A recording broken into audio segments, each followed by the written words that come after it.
Yo, what's up? Fully 15 years ago, anarchism was actually much more central to the animal rights movement than it is today.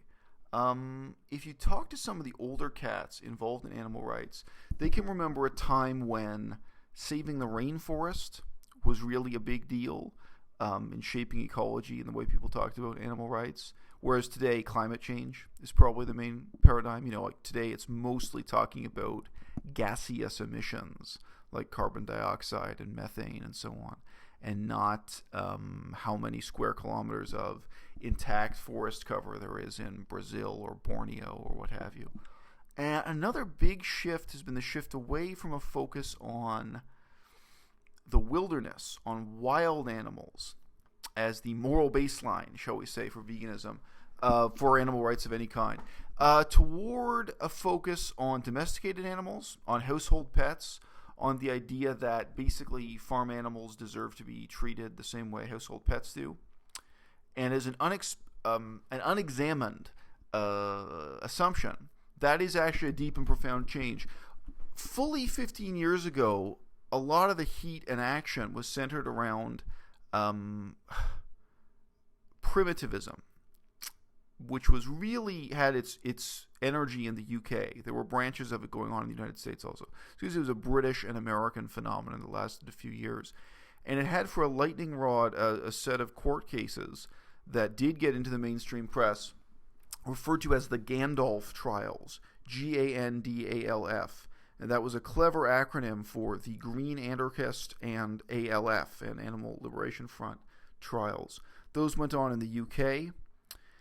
There were a number of other also. There was a set of people who protested against a specific vivisection institution in the UK, the SHAC 7, SHAQ, SHAC, Stop Huntington Animal Cruelty. So again, this is going way back. Like a lot of people who are too young to remember this, who are on my YouTube channel. But these events, I mean, again, it's interesting. Today, I see and hear anarchists attacking veganism as being pro-establishment. In terms of what was going on in the scene for animal rights 15 years ago, if anything, you could say animal rights, it was really being shaped and guided and directed by anarchism, and to a large extent, it was being discredited by anarchism. Whereas today, I think maybe some people would feel that animal rights activism and veganism have become very sleek and fleek and corporate and consumerist and what have you. With that having been said, I don't think anyone alive wishes they could go back to the old days of the SHAC 7 and the Gandalf trials and that stuff. I don't think anyone on earth has any nostalgia for that period. And there's an article you can look up. All this stuff still exists on the internet. Somewhere, the back issues of Green Anarchist magazine are archived from the internet. There is an article by Stephen Booth called Primitivism, an Illusion with No Future.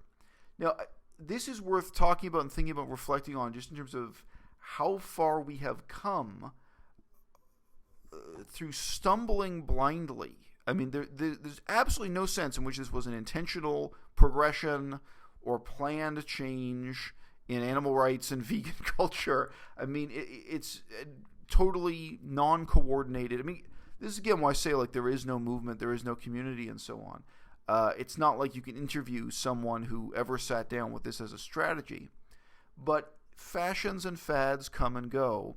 And very often the people who are most intensely interested in, intensely moved by, intensely involved with those fads, they themselves have the least control over where they're coming from, where they're going to, what happens next. Now, among the big differences, primitivism was openly pro-violence, anti-technology, and anti-civilization.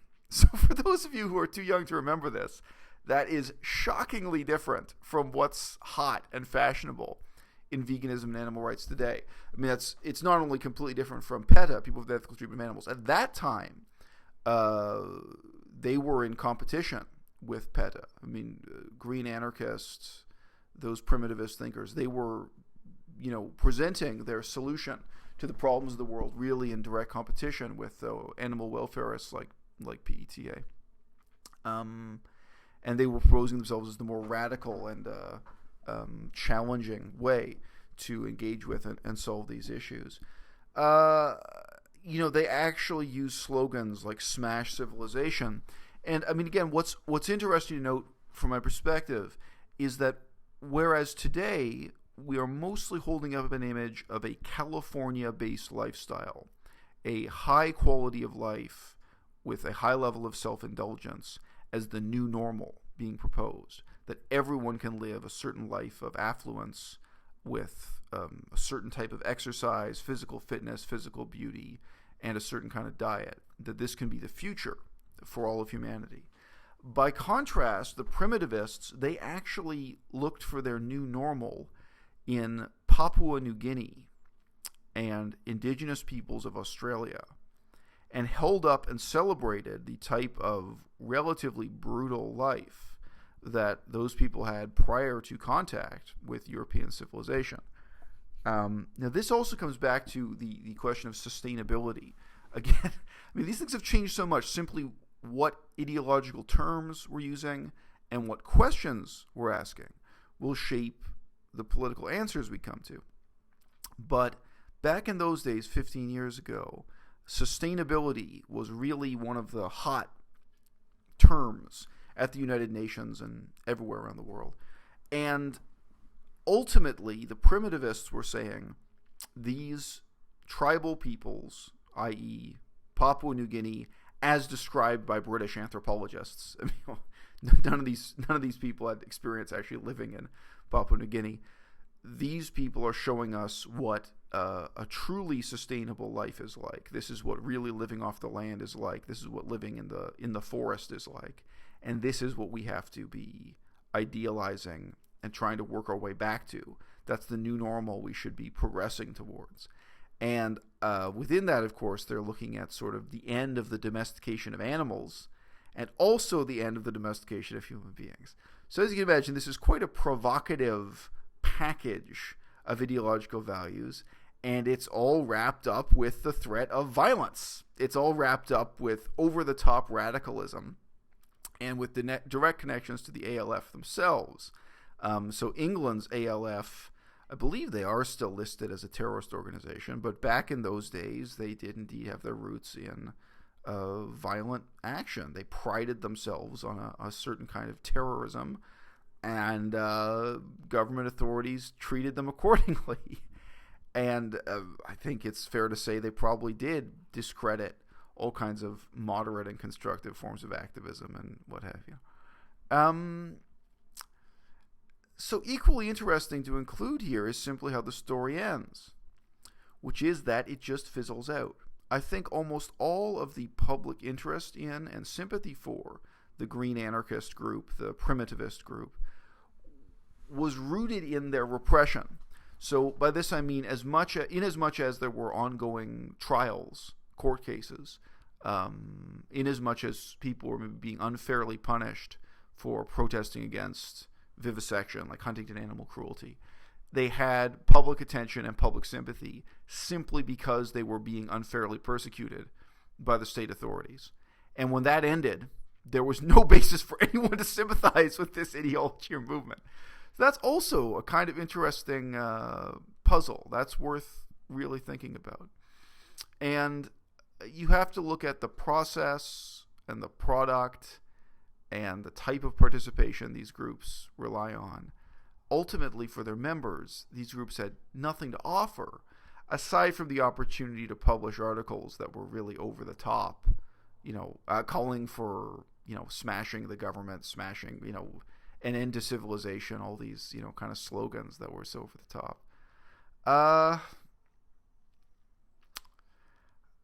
Why do I raise this now? I mean, look, as I say, fads are going to come and go within animal rights. I do not feel veganism is a fad. I hope it's here to stay. I hope it lasts as a category. I think there's a fundamental progress in having moved from vegetarianism to veganism as the kind of entry requirement for being serious about animal rights and ecology, or both, hopefully. Um, but I think with nobody really noticing it, with nobody drawing a line on a map or turning a new chapter in a book, we switched from a whole discourse that really cared about wilderness, and even moderate ecologists and so on. Back then, forest habitat, the rainforest, save the rainforest, those were the big looming paradigms around everything in ecology. And indeed, even vegetarianism was promoted by saying, save the rainforest, stop eating beef that causes the rainforest to be cut down, etc., etc. And again, that's really much more based on lumber and less based on gaseous emissions.